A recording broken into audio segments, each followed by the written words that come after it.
to talk about a framework, we're going to be talking about a different view of spirituality from traditional spirituality, because that's where the frameworks came from that we feel aren't viable, that are dysfunctional.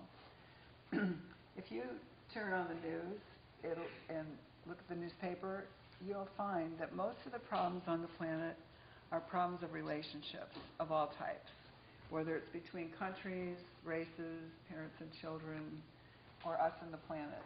This is the aspect of our species where we're failing with an F, a big F. And if you look at other aspects of our species, we are astoundingly creative.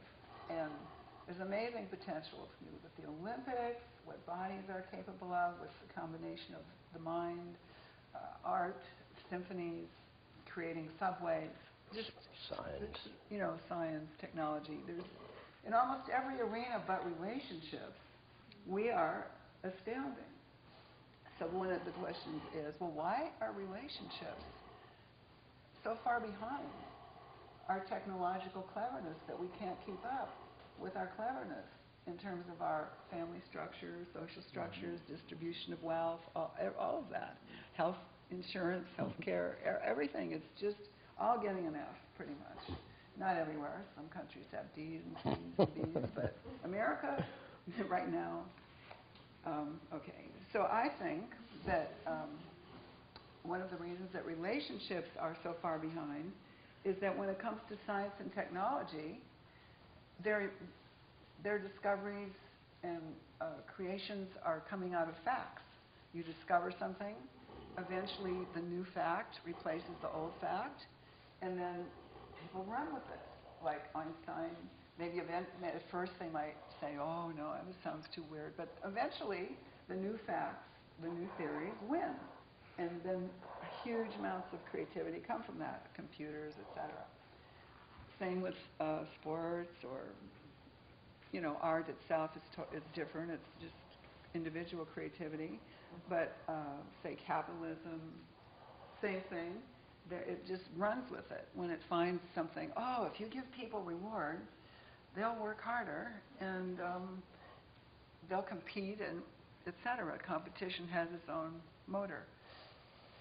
But what happens with relationships is we are using these frameworks and guidelines that are 2,000 to 3,000 years old, that originated in the various religions and spiritualities on the planet that we think are authoritarian. That's what our book, The Guru Papers, is about. And we feel that all of these frameworks that sound too good to be true, they sound, how can you criticize selflessness? How can you criticize unconditional love?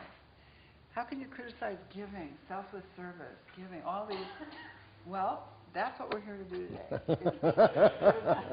Is show you what's wrong with these things that sound too good to be true. The main thing that's wrong with them is they are too good to be true. And so expecting yourself or someone else, or trying to get your kids to live up to something that they can't, creates an inner split, and an inner authoritarian and an inner rebel, where the truth of it is there's so much humor here. I feel like I'd almost do stand-up.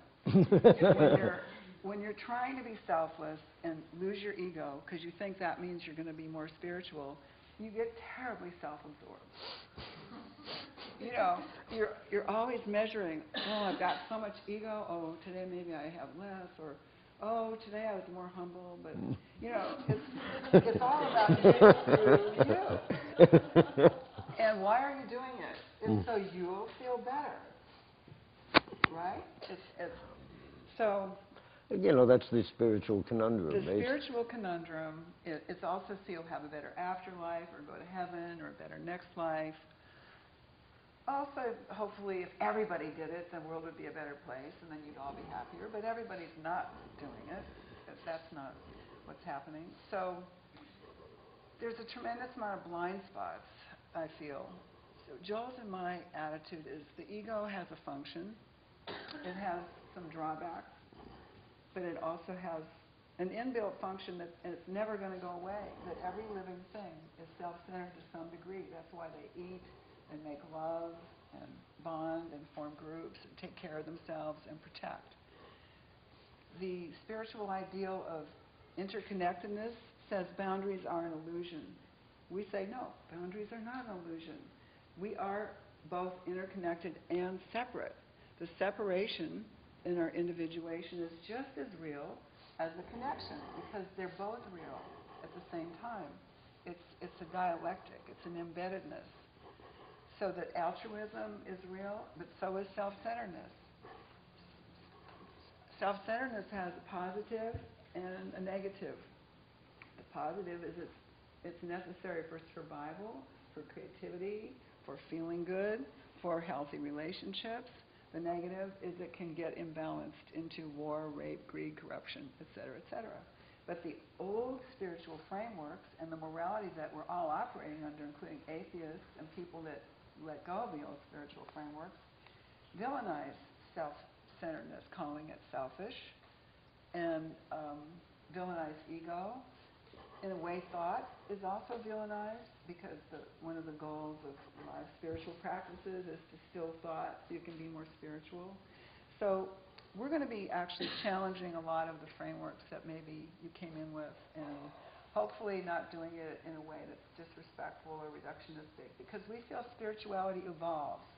And just like Christ and Buddha and Muhammad were reformers and the doubters of their day that were challenging the old and bringing in something more relevant, we feel they're quite old now, and their worldviews that were part of their brain at their time when they created their religions are not the world that we're living in and what we need for this time. So it's time, we feel, to treat all spiritual frameworks not as sacred, which means don't question them because they're too good, they're sacred.